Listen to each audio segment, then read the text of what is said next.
Hello, hello, hello. Welcome in. We're giving everybody just 30 seconds in order to get in and get settled. Thank you very much for being here today. We are on TMC Connect. Okay. Hi, we're going to get started. My name is Tony Bramley. I'm with the Mortgage Collaborative, and today we have Mark Cunningham with us. Hey, Mark, how you doing? Doing great. How are you, Tony? Doing really well.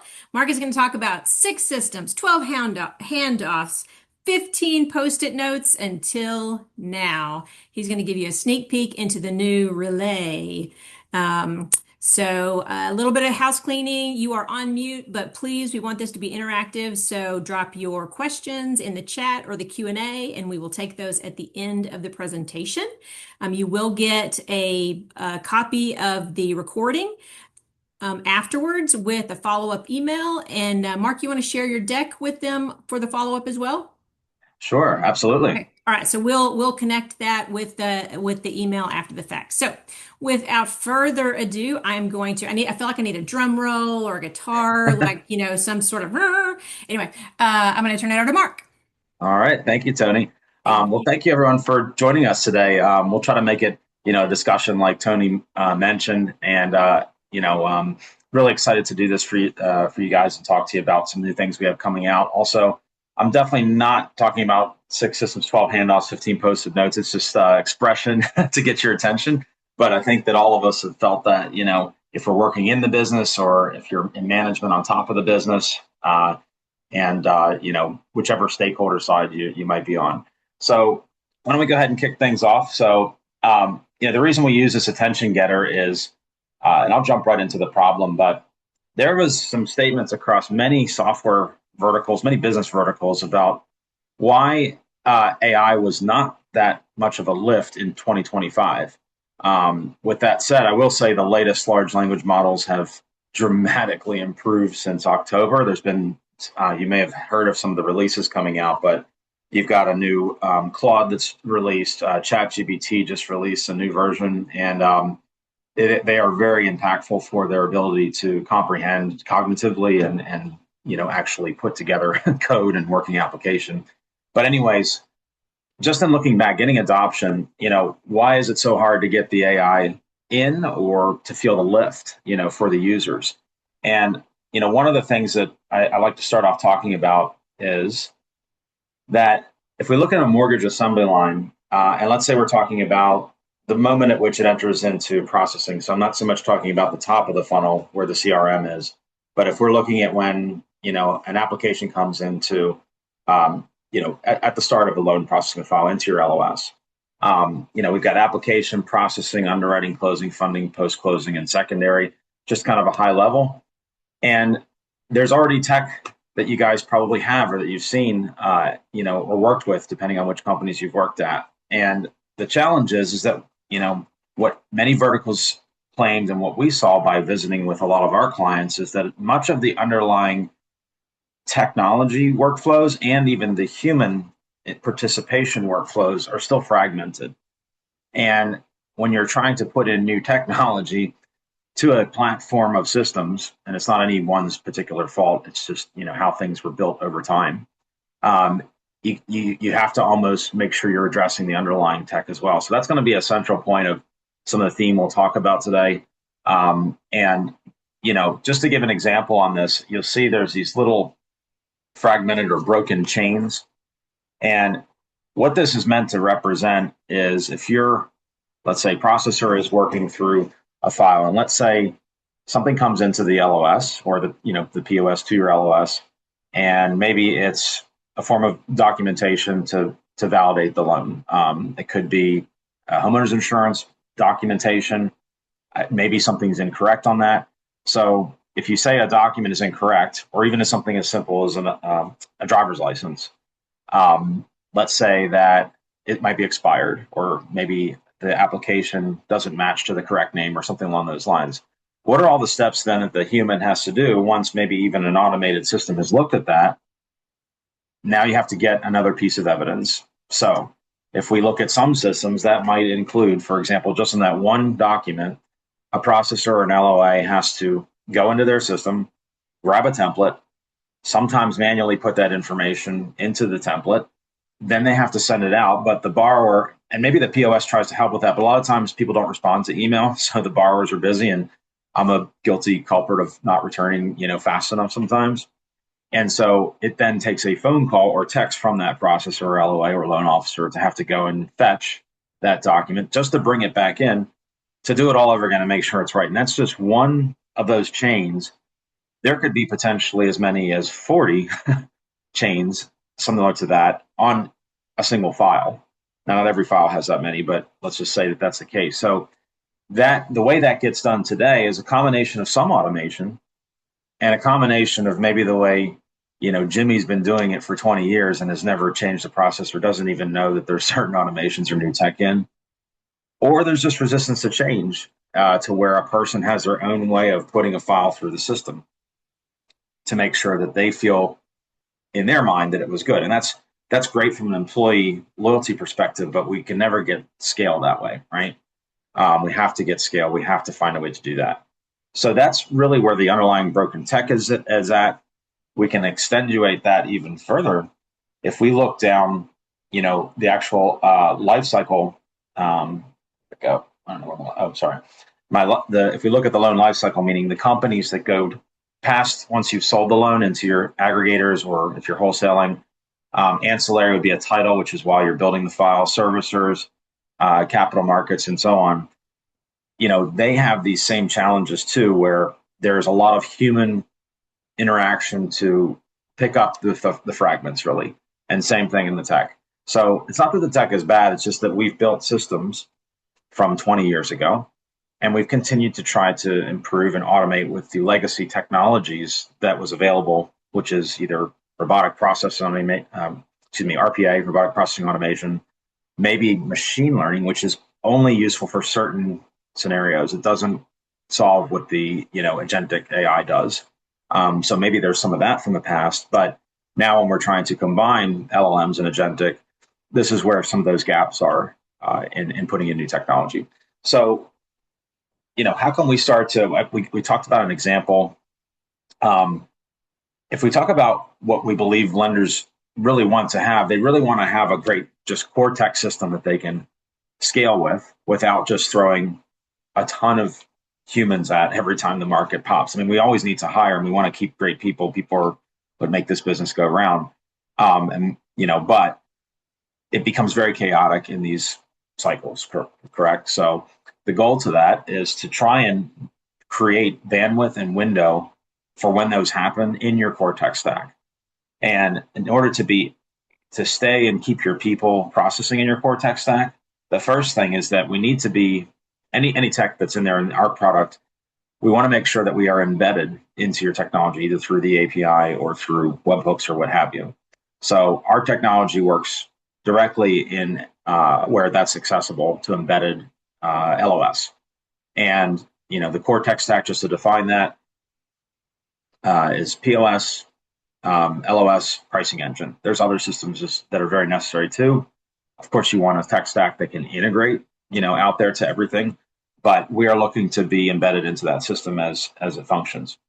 Okay, so I'll give a little bit of pivot as to where Trained, and Relay is our new platform coming out, and I'll start to get to what that is. But Trained has started out where we have put modules into the market to basically, prove out and provide lift to lenders. That includes, any of the friction points along the lines. I mean, everything from IDs to HOI to income to different, modules that we have. Where we want to go with things, though, is we believe that lenders will either sometimes build versus buy. They might have some very brilliant tech people that want to start to use some of the off-the-shelf large language models and AI, and that's fine. They may have other tech companies they like working with. That's fine. Everybody is working on the lift part of the AI, and I think that will continue for the next 4 to 5 years. And hopefully these underlying workflows, start to improve underlying, what's in lenders' tech stack today. But, going above that, Relay, and the reason we even chose this name is we wanted to address what we believe is a problem and a solution at the same time. So We talked about, challenges. We want to, we have significant, there's AI adoption that has to happen. There's still resistance in our teams for that. We have fragmented point solutions at this moment in most of lenders' tech stacks, requiring humans to pick up areas that they really shouldn't have to pick up areas, but it just still is happening. We have repeat analysis where you've got something like assets or income being reviewed sometimes 7 and 8 times by 6 different people, and it may not need to be reviewed that many times. Limited measurable ROI on the scale and the bandwidth and the throughput that we're getting, and then misaligned vendor incentives as well. So continuing on, let me see if it's useful here. Okay, so I'm just going to talk through some of this. So the problems that we wanted to solve with Relay is that we've got workflows and fragments. There's still data silos. There's still people working in silos. The communication, oftentimes, if you've got a processor, they may not want to believe what the LOA analyzed or took in when they pre-underwrote the file to bring it into the LOS. So then you may have a processor that doesn't trust that, so they reanalyze everything. And then you have an underwriter that doesn't trust that. Well, what if we could actually break down those silos and we could give a system that is a command center for suppression? So suppression, what do we mean by suppression? So our teams and our great people that work for us as lenders, they are good at what they do, and they are also skeptical by nature to make sure they are, able to catch any problems so that they have less problems on the closing end to make it a good experience for the borrower. That's really all they want. The thing is that then drives this culture of constantly checking things, constantly analyzing things. And now that we have automation, what if we could give your core tech stack the ability to start to suppress certain types of loan files by product, or certain parts of, this assembly line, right? Maybe on easy W-2 borrowers, very cookie cutter loans, maybe, once it's pre-underwritten and things are automatically validated and fetched and everything and put into the file automatically, maybe it doesn't need to be looked at until a final look of when the underwriter is doing what they do. Versus, say, a self-employed, that's a more complicated. What if you could just get the lift to get everything broken out? You're still going to want to have more interaction with that file on a human level, but you could take certain pieces of that process and suppress them once they've already been satisfied. So that's one idea of how we plan to use our Relay platform that embeds inside. This would have a visual screen so that you can see what's going on. And rather than sending your processors to just a visual screen, they would give you a high level. The idea would be to even go in at a file level access and know when there's updates to that file embedded into the system, not just getting abundant emails, randomly across when things are updated, because that can be a challenging communication flow too, as a way to notify staff. So it needs to feel organic inside of your tech stack. So if we start to be able to have suppression, then we can actually start to create and predict what would your bandwidth then expand to be able to handle the next upcycle. If you get this many W-2 files, we can suppress maybe 50% of them if they have this risk level. Then your leadership or management could say, you know what, we're comfortable with this risk level as long as it meets this criteria. We want to start to suppress these files or this pieces of the files.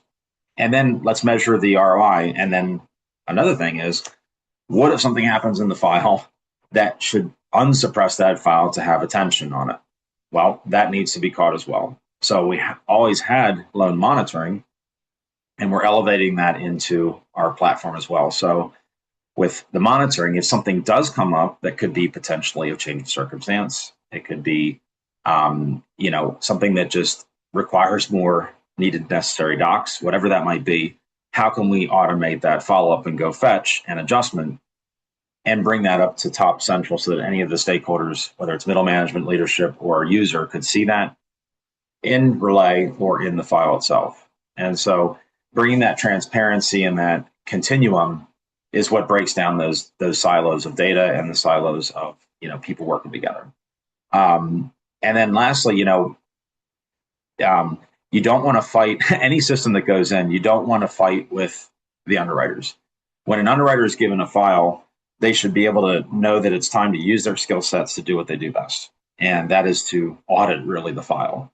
And there are some that you may get reps and warrants on, some files that, you have a certain risk level that if it's good and it gets to a certain point, depending on whatever combination of technology you're working with, why wouldn't we want to suppress that then? And you're good on that file to a certain stage. Maybe it still has a final look by human, and then it sends through and does its thing. So we believe that's the only way we can actually get lift is to help give our clients that control. And that's where our product is focusing in on. And that way we can also work with the ecosystems that are out there today.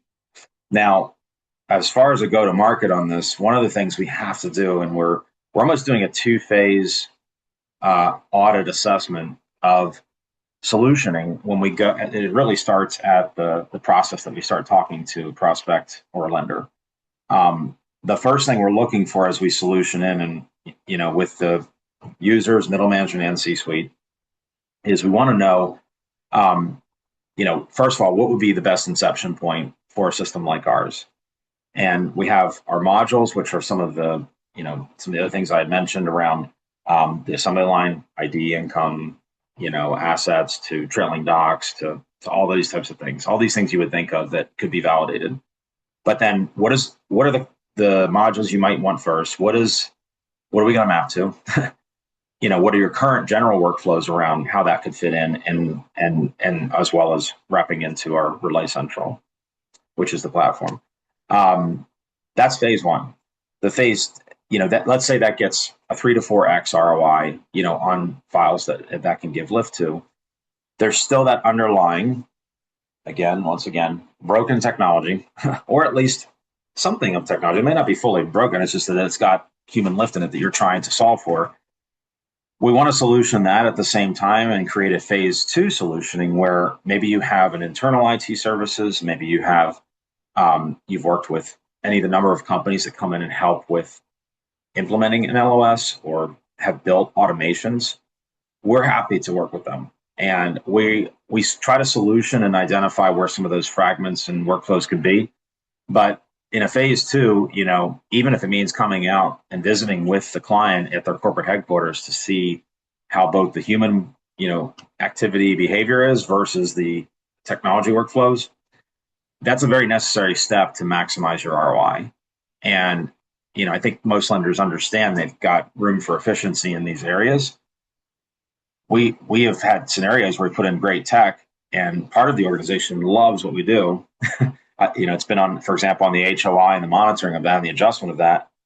And some of the processors and people don't even know that it exists in their company. And that happens, as we keep taking on more technology, it's impossible to train everybody on all the tech that might be part of or acting on behalf of your technology stack. And then when you bring in new people or you recruit a new branch, you're going to have a lot of more change management and technical debt that comes with that. So that's how we approach it. Is phase one is let's just get some kind of lift to get proof of concept that this exception-based automation works for you. Let's make sure we got lift. We get that. Then we've already addressed where these broken potential areas are. And we would work with your IT services preferred partner, or we have our own that we contract with that we could help address that. And that's how we get to that, much more expanded bandwidth of production and operations around loan files. So great stuff. We're very excited about it. We want to help really give that control in the technology stacks that you have, the core tech stacks.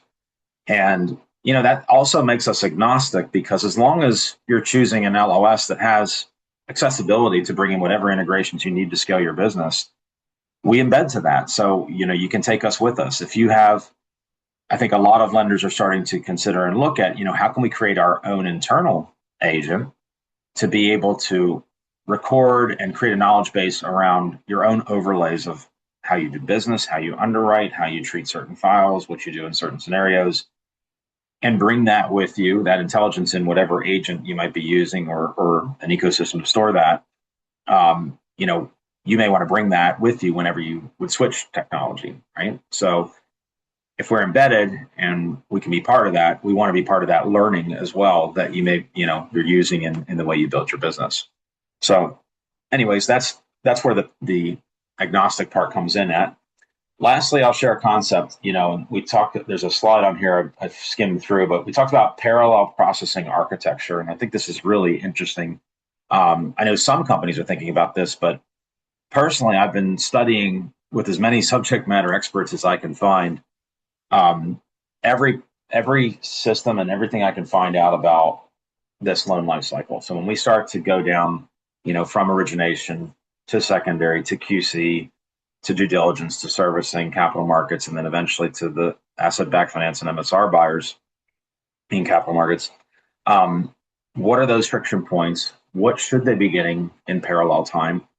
And of those groups, those companies, who are the agreements that the originators already have an agreement with? Well, if they already have an agreement with, then the only roadblocks are some of maybe the legacy systems or just systems that they're using there that haven't been able to create a connection point. So the idea of relay is that why couldn't we, no pun intended, but relay certain docs and certain information to that same downline you're going down already in real time while things are happening. And maybe it's at certain trigger points. Maybe you don't want it to go in the very beginning, but you get it to a certain stage and it starts to relay information down the line to your chosen partners. So that, if we could do that, we really could increase the velocity of fundings, and things could fund potentially faster. Maybe it even helps pricing down the line for the originators and down to the consumer. So this is just an area of where relay is the starting point. Ideally, as we have value in what we're creating, anybody that has a user license to relay that's already one of your agreed partners could essentially find the file in our system down the line. And that's, the direction we're headed.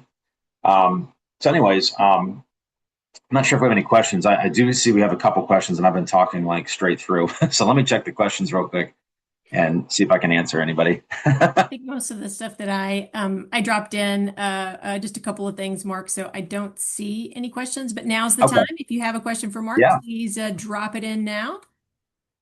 Yeah. Super excited for everything that's going on with you guys. Um, Thank you. the rebranding is just a small piece of all of the exciting things that are happening. So can't wait to to see everything that you guys are rolling out and know that it's going to be fabulous. Thank you very much. And we're working with active lenders in this to roll this out. This isn't a hunch. So this is already in alpha at this time, and we're working on getting a beta out. Um, on another note, not sure if you guys are traveling around, but if anybody wants to see me at the ICE conference, I'll be there next Monday and Tuesday. Happy to meet up. I'll also be. This is more a personal privilege, but I have the honor to play a concert at the NBA advocacy at the Air and Space Museum. So I'm playing a live show for their gala in DC at the Smithsonian on Tuesday night, April 14th. So it's a great place to network, and definitely come out and network, and I'll try and entertain everybody to keep everybody talking. So That is excellent. Well, thanks so much, Mark, and we really appreciate all that you do for TMC and our partners and our lenders, and you guys have just been a fantastic partner. So thank you so much. Thank you to everybody who's joined us today. We will do a follow-up email and have the recording attached. So appreciate you being here today, and go and have a fantastic rest of your day. Thanks so much. thanks, TMC. Take care.